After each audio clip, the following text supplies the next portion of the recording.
সুপ্রভাত, আশা করি সকলে ভালো আছেন। আজ আমি আপনাদের সাথে আরো একটি খুবই সহজ রেসিপি শেয়ার করব। আর আজকে আমি তৈরি করব আপেলের জুসের রেসিপি।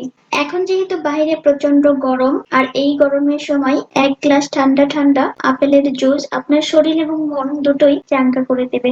আপেলের জুস তৈরি করা খুবই সহজ, খেতে ভীষণই মজার। চলুন তবে সময় নষ্ট না করে আপেলের জুস তৈরি করে ফেলি।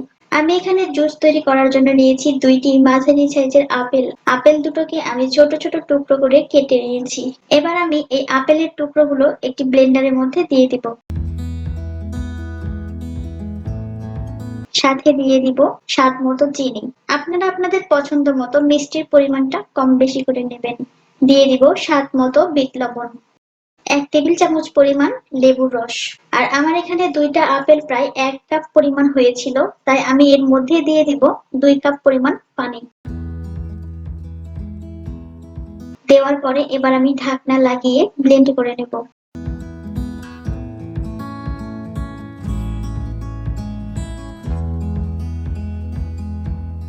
ব্লেন্ড করে নেওয়া হয়ে গেছে, আর আমি খুব মিহিভাবে ব্লেন্ড করে নিয়েছি। আপনারা চাইলে জুস করার পরে ছাকনা দিয়ে ছেঁকে নিতে পারেন। আমি ছেঁকে নিব না, কারণ আপেলের জুস না ছেঁকলেও খেতে খারাপ লাগে না।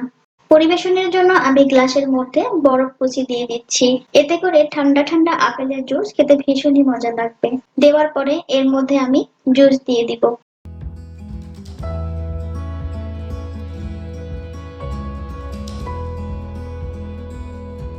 পরিবেশন করে নিয়েছি।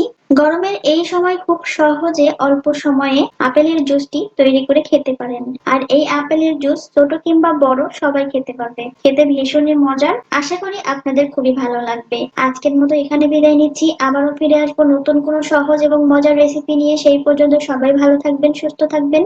আল্লাহ হাফেজ।